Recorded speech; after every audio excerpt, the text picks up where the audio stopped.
individual wanted to have a portfolio that was more commodity-based, which is fine as far as I'm concerned because I'm very bullish on commodities, but it is a very volatile type of portfolio.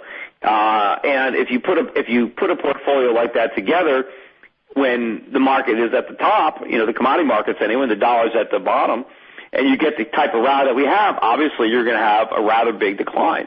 But assuming that the commodity bull market is still intact, ultimately, I think that individual will be ahead. I mean, because I don't think that we've seen the highs in the commodity bull market, and I think if the people are smart, what they're doing is they're adding money, which a lot of clients are doing. We're adding money to the decline. We're reinvesting dividends. I talked to a client today, called up talking about her account that happened to be down. I think she was down about 40%, but she had a bunch of cash in the account. We hadn't talked in a while, so she accumulated a lot of dividends. And the idea was to take that cash and reinvest it and take advantage of the opportunities that the market is affording us because the stocks are now so low. I mean, it doesn't really affect us in that we're not selling, but it certainly helps if we take our dividends and reinvest them and get favorable terms because I don't think we're going to be able to do that for much longer. I don't know whether it's another 3 months, 6 months, or another year, but at some point the bottom's going to drop out of the dollar and the real crisis is going to begin. We're not even there yet. I mean, people think that, this is the tough times, this is the economic collapse that I was talking about. Not even close. It's not even close. I mean, so far the government has been able to bail everybody out. But when the real crisis happens, no one's going to get a bailout because the government itself is going to need a bailout. When the bond market collapses and the dollar collapses, the government can't bail anybody out. It's going to be looking for a bailout by itself. And so things are going to get a lot worse. And if people think, the crisis is over, the Europe Pacific Capital crash-proof portfolios didn't work, they didn't work because the crash hasn't happened yet. By the time this whole thing plays out and the dollar does collapse and consumer prices and commodity prices go through the roof, that's when we're going to see the success of our portfolios. In the meantime, we have to keep positioning ourselves for the outcome that we know is basically inevitable, and that's how we're investing. But I thought it was pretty funny that some of the people who I guess had been critics of mine or who were embarrassed by their parts in that Peter Schiff was right video. And, it's interesting. A lot of people accuse me of putting that YouTube clip together and promoting myself. Peter got it right. Peter got it right. I mean, I didn't put that clip together. I mean, I didn't even find out about it until I saw it on YouTube like everybody else. So, it's not me telling people I was right. It's somebody else coming to that conclusion and putting together a YouTube clip. I mean, I happened to send out a link to it when I noticed it because I thought it was an interesting compilation of appearances. But I didn't even know the person. I still don't know the name of the person who did it. I think I sent him a couple of emails after the fact, but I don't even know who he is. But in any event, this one guy, Mike Norman, who I appeared on him on numerous occasions on television, and more recently, I thought we had a little bit of a friendly relationship, but apparently not.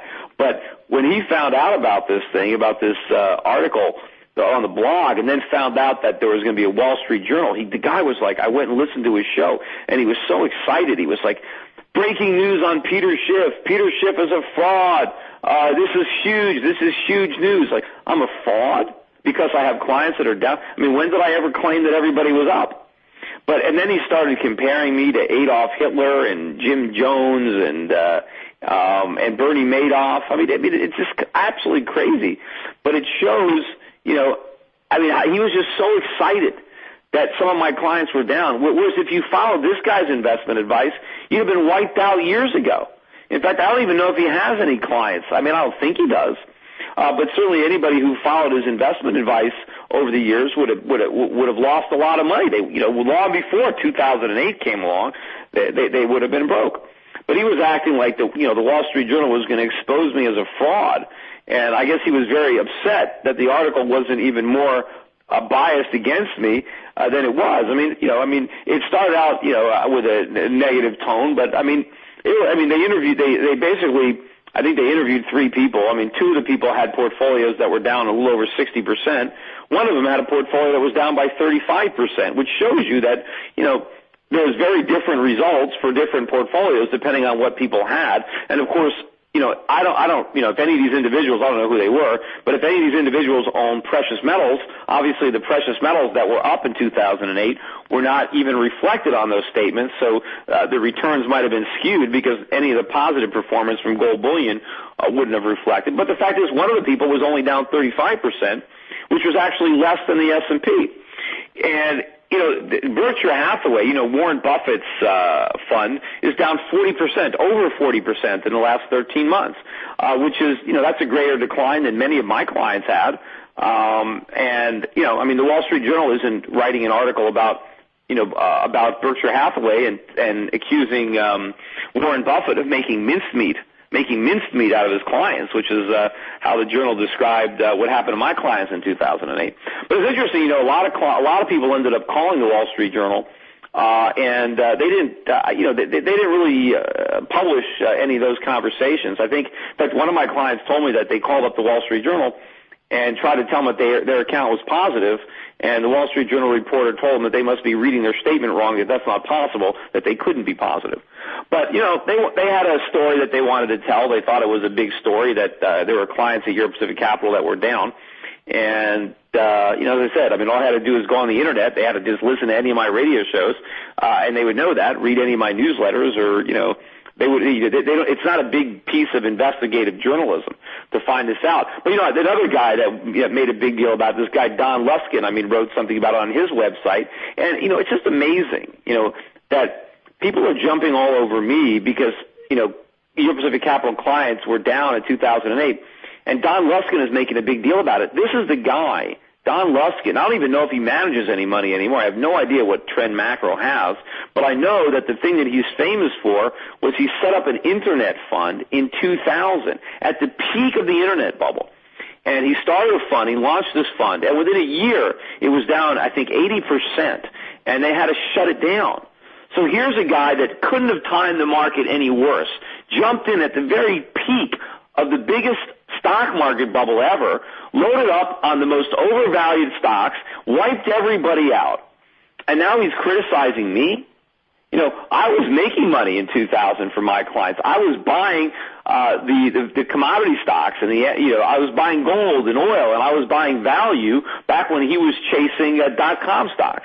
So the fact that he's going to try to criticize me because we had one down year in 8, now sure it was a big down year, but everybody had a big down year. But again, I think what's happened now, it's laying the foundation for a spectacular rise in the exact types of stocks that we're buying, because as this crisis really unfolds and moves into high gear and we see the real outcome, right? Not what we've seen so far, but the real outcome, the meaningful drop in the dollar and maybe a complete drop depending on, how long the government pursues these foolish stimulus policies and bailouts, all of which is going to make the situation worse and lead to staggering inflation and hopefully, but potentially hyperinflation if the government doesn't come to its senses in time and do a complete about-face. But that's when people are going to see the wisdom of this strategy. And, I think it's interesting, too, that the investment strategy is now being attacked by so many people. I feel a lot better about it. When I first started, buying the foreign stocks and buying commodities, most of my fellow people in the investment world made fun of that. They said, oh, that's wrong, don't do that. But starting in about 2007 is when everybody seemed to embrace my strategy. And they were embracing it for the wrong reasons. But all of a sudden, I did the last bull-bear debate I did at the Money Show.